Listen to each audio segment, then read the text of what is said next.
Human development and learning की जो stage adolescence है, हम उसको डिस्कस करते हैं जब, तो उसमें उसकी कॉग्निटिव डेवलपमेंट भी की भी बात करते हैं। अब एडोलसेंस की जो स्टेज है उसमें चूँकि तमाम स्किल्स और तमाम उसकी एनर्जीज जो होती हैं वो पीक पे होती हैं बच्चों की। उसमें इसी तरह से कॉग्निटिव डेवलपमेंट भी है, और उसकी कॉग्निटिव डेवलपमेंट की क्या क्या कैरेक्टरिस्टिक्स और फीचर्स हैं, यानी उनकी मेमोरी, उसके बाद उनकी परसेप्शन, उसके बाद उनकी रीजनिंग। इस टाइम पे बच्चों की जो रीजनिंग है वो बहुत ज़्यादा इंक्रीज़ हो जाती है। अब बच्चे लॉजिक यूज़ करना शुरू करते हैं हर बात के लिए, कि अगर ये ऐसा हुआ तो फिर ऐसा क्यों हुआ, मैंने ये वाला काम किया तो मुझे इसका गलत रिज़ल्ट क्यों मिला। अब वो कंक्लूजन्स जो हैं वो निकालना शुरू करते हैं और सोच समझ के काम करना जो है वो शुरू करते हैं। इस दौर में लॉजिक को बड़ी इंपॉर्टेंस हासिल है। पियाजे कहता है कि एडोलेसेंस जो है अब कॉग्निटिव डेवलपमेंट के हायर लेवल में एंटर हो गए हैं। अब उसको वो फॉर्मल ऑपरेशनल स्टेज कह रहा है, जिसमें लॉजिक जो है बच्चे यूज़ करते हैं और फिर उसके बाद वो कंक्लूजन निकालते हैं किसी भी इवेंट का, कड़ी से कड़ी मिला के कोई भी चीज़ समझने की कोशिश करते हैं। अब हम उनको वो आसानी से बेवकूफ़ नहीं बना सकते, जैसे बच्चों को खिलौना दे के चुप करा देते थे। अब ये वाले बच्चे जो हैं ये पूरी एनालिसिस करते हैं एक इवेंट का, और आपकी बातों, कही हुई बातों को जस्टिफ़ाई करने की कोशिश करते हैं, आपसे भी जस्टिफ़िकेशन माँगते हैं। तो इस दौर में बच्चों को जो है जस्टिफ़िकेशन प्रोवाइड करना हर बात के लिए बड़ा ज़रूरी है। अब ये रैशनल पीरियड कहलाता है इस टाइम पे, कि हाँ, बच्चे जो हैं वो कहते हैं जी क्या इस बात की, क्या इस बात का तुक था, क्या इसकी लॉजिक थी, क्यों हमने ये काम किया, क्यों हमने किसी को रिफ्यूज़ किया, क्यों हमने किसी को एक्सेप्ट किया। तो ये सारे सवाल जो हैं बच्चे इस दौर में बहुत ज़्यादा पूछते हैं।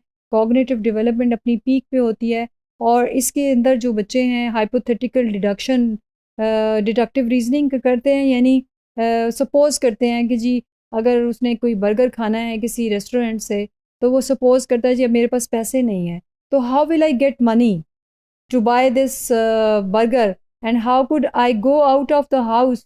It's right time is 12 o'clock. It's midnight.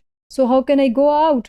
So he or she will think about the plans. यानी इस किस्म की वो सपोज करते हैं, मैं यूं कर लूँ तो फिर मुझे इस तरह से चीज़ मिलेगी, अगर मैं यूं कर लूँ तो मुझे इस तरह से चीज़ मिलेगी। तो यहाँ पे हाइपोथेसिस के साथ वो काम करते हैं, और बड़े सॉल्यूशंस जो हैं उनका माइंड चूँकि बहुत क्विक काम कर रहा होता है, तो काफ़ी ज़्यादा जो है वो चीज़ों को सोच के, उसके अलावा एक चीज़ उनकी सोच के लिए जो है वो मीडिया भी है। मीडिया से बड़े आइडियाज़, आजकल सोशल मीडिया बड़ा कॉमन है यंगस्टर्स में, तो सोशल मीडिया से बड़े आइडियाज़ लेते हैं वो किसी भी काम को करने में। अब ये टाइम जो उनकी इनोवेशंस का टाइम है, तो इस टाइम पे पेरेंट्स को बच्चों को जो है अच्छी किताबें जो हैं उसकी ट्रेंड ज़रूर उनमें डेवलप करना चाहिए, क्योंकि अच्छी किताब और अच्छी मूवी ये ज़रूर पेरेंट्स को उनको गाइड करना चाहिए। और ये दोनों चीज़ें जो हैं इससे बच्चे बड़ी इन्फॉर्मेशन उनको मिलती है। पेरेंटल जो है कॉन्फ्लिक्ट के सॉल्यूशंस देखते हैं वो मूवीज़ के में, किताबें जब पढ़ते हैं तो फिर देखते हैं कि how to you know just think about the solutions of the problems. तो ये चीज़ें उनको जो है बड़ी गाइड करती हैं। इसलिए इस टाइम पे टीनेजर्स जो हैं उनकी मूड स्विंग्स और उनकी जो माइंड की कैपेसिटीज़ हैं पीक पे होने की साथ साथ पेरेंट्स को उनको वो प्रॉपर एनवायरनमेंट प्रोवाइड करना चाहिए, जिसमें उसकी कॉग्निशन जो है वो हायर लेवल पे जाए, और बच्चे जो हैं वो ज़्यादा से ज़्यादा अपनी इन्फॉर्मेशन को इम्प्लीमेंट करने के काबिल हों। सिर्फ उनको रोड मेमोराइज़ ना करवाएं इन्फॉर्मेशन, ना स्कूल्स में ना घर में।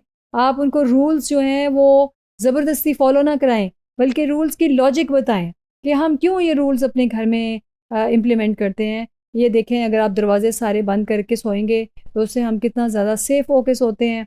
उसी तरह से जो है अगर आप अपने घर को मेसी बनाएंगे तो उसमें अचानक कोई आ जाता है तो किस तरह से हमारा घर नज़र आएगा।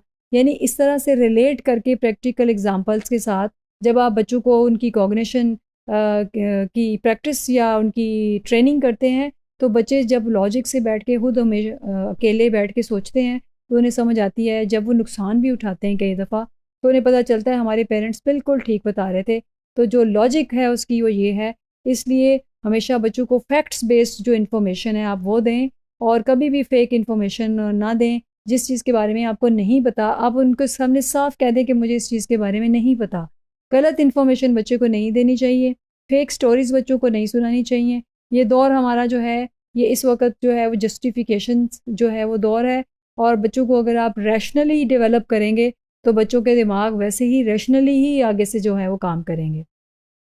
तो इसमें जो एडोलसेंस की कॉग्निटिव डेवलपमेंट की जो स्टेज है, ये बच्चों को बड़ा ही ज़्यादा हेल्प आउट करती है अगली स्टेजेस में जाने के लिए।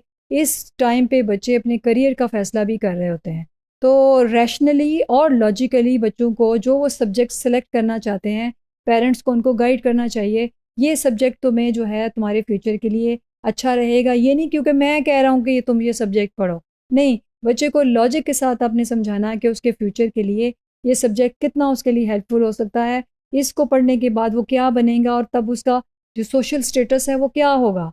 ये सारी चीज़ें आपको बच्चों को पूरी एक स्टेप बाय स्टेप के साथ उनको समझानी है, पूरी लॉजिक के साथ।